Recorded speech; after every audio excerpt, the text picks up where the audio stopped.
जिसके घर में क्लेश रहता हो, बहुत ज्यादा लड़ाई झगड़े हो रहे, सास बहू के झगड़े, ना बहू कुछ सुनने को तैयार ना सास सुनने को तैयार, और घर में बेचारे पुरुषों की आफत।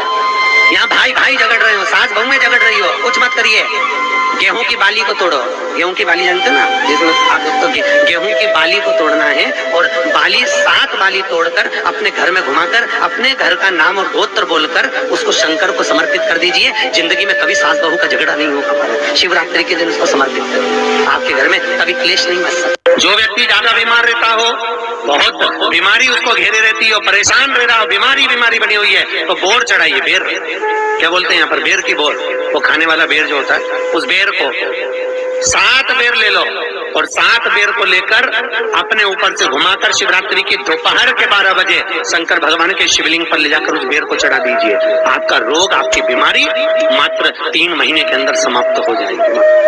आपके घर में लड़ाई झगड़े रहते हैं, सास बहुओं में बहुत झगड़े रहते हैं, टेंशन रहती है, कलह रहती है, तो आपको 7 बाली का गेहूं की बाली ले लेनी है। इस प्रकार से उसका उपाय करना है। और अगर आपके घर में कोई भी व्यक्ति बहुत बीमार रहता है, बहुत ज्यादा बीमार रहता है, उसकी बीमारी ठीक ही नहीं होती है, कभी कोई परेशानी तो कभी कोई परेशानी, तो इसके लिए भी पूज्य गुरुदेव ने 7 बेर का उपाय बताया है। तो दोस्तों इस प्रकार से आपको ये उपाय करना है। चलिए जानते हैं पहले उपाय के बारे में, जो पूज्य गुरुदेव की कथा सुन करके और समझ करके मैं आपको करके दिखाऊंगी। ये उपाय आपको किस प्रकार से करना है और कैसे करना है। एक तांबे का कलश लेना है, इसमें जल भरना है आपको अपनी रसोई से, जिस परणिये से आप जल पीते हैं, और इससे वास्तु दोष, पितृ दोष और काल सर्प दोष तीनों दूर होते हैं। दोस्तों पड़ रही है दोस्तों महाशिवरात्रि, जो कि आपको बहुत टाइम से इंतजार था, साल में एक बार आती है। भोलेनाथ और माता पार्वती का मिलन और विवाह हुआ था इस दिन। तो दोस्तों इस दिन हम कोई भी उपाय करते हैं तो हमारी मनोकामना शीघ्र से शीघ्र पूरी होती है।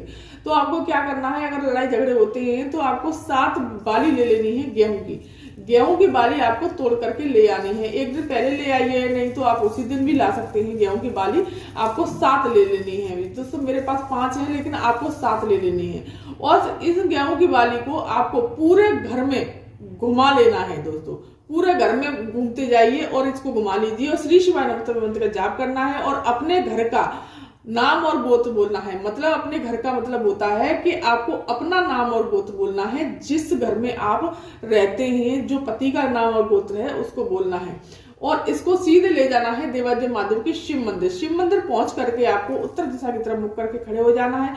और जो जल लेकर के गए हैं, सबसे पहले हमें उस जल को श्री शिवाय नमः मंत्र का जाप करते हुए धीरे धीरे जल समर्पित कर देना है। गणेश जी के स्थान पर, कार्तिक जी के स्थान, माता सरस्वती जी के स्थान पर, माता रानी के कमर पर, और श्री शिवाय नमः मंत्र का जाप करते हुए इस प्रकार से आपको धीरे धीरे हमें सारा जल समर्पित कर देना है। और जो 7 बाली लेकर के गए हैं, अपने घर का अपना नाम और गोत्र बोल करके, और जो भी बहू है या कोई भी हो इंसान, किसी के साथ भी कलह लड़ाई झगड़े हो सकते हैं, इनको जो है आपको शिवलिंग पर समर्पित कर देना है। 7 की 7 बाली को, गेहूं की बाली ले लेनी है। दोस्तों आपको ध्यान रखिएगा, इस प्रकार से गेहूं की बाली ले लीजिएगा, 7 की 7 शिवलिंग पर समर्पित कर दीजिएगा।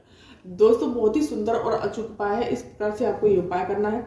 अब चलिए जानते हैं दोस्तों दूसरा उपाय है दोस्तों रोग बीमारी के लिए, जो भी आपको एक के बाद रोग एक आता ही जा रहा है, बहुत परेशानी जा रही है। तो शिवरात्रि के दिन बेर किस लिए चढ़ाए जाते हैं? पूज्य गुरुदेव ने हमेशा कहा है कि शिवरात्रि के दिन बेर इसलिए चढ़ाए जाते हैं, भोलेनाथ पूज्य गुरुदेव कहते हैं कि बेर हमेशा रोग मुक्ति के लिए चढ़ाए जाते हैं। दोस्तों शिवरात्रि के दिन बेर हमें जरूर समर्पित करना चाहिए। आपको क्या करना है, 7 बेर ले लेने हैं, और ये बेर लेकर के आपको अपने ऊपर से, या जो कोई भी व्यक्ति है उसके ऊपर से आपको उतार लेना है। उतार करके आपको इस प्रकार से, और एक तांबे का कलश लेना है, इसमें जल भर लेना है। आपको अपनी रसोई से, जिस परणिये से आप जल पीते हैं, इससे वास्तु दोष, पितृ दोष, काल सर्प दोष तीनों दूर होते हैं।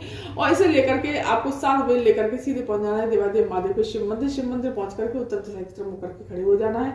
और सबसे पहले ये जल आपको गणेश जी के स्थान पर जल समर्पित करना है धीरे धीरे, और फिर कार्तिक जी के स्थान पर, फिर माता सरस्वती जी के स्थान पर, माता रानी के कमल पर, और फिर श्री शिवाय नमः मंत्र का जाप करते हुए इस प्रकार से आपको सारा जल समर्पित कर देना है। लेकिन इसका भी टाइम है दोस्तों, ये 7 बेर हमें किस प्रकार से और किस टाइम पर समर्पित कर रहे हैं। दोस्तों एक बात का ध्यान रखना, ये 7 बेर हमें अपने ऊपर से उतार करके दोपहर में 12 बजे, ध्यान रखिएगा, दोपहर में 12 बजे शिवलिंग पर 7 बेर एक साथ समर्पित कर देने हैं। दोस्तों एक साथ 7 बेर समर्पित कर देने हैं। श्री शिवाय नमः मंत्र का जाप करते जाइए, उसका नाम और गोत्र बोल करके आपको 7 बेर समर्पित कर देने हैं। दोपहर के 12 बजे। तो दोस्तों ये बहुत ही अच्छा और अचूक उपाय है। कोई भी कितना भी बीमार व्यक्ति होगा उसकी भी बीमारी बहुत जल्द छूट जाएगी। तो ये थी जानकारी आज की। अगर ये वीडियो, ये जानकारी आपको पसंद आई हो तो मेरे चैनल को सब्सक्राइब कीजिए, वीडियो को लाइक कीजिए और कमेंट में श्री शिवानुमतम अवश्य लिखिएगा। धन्यवाद।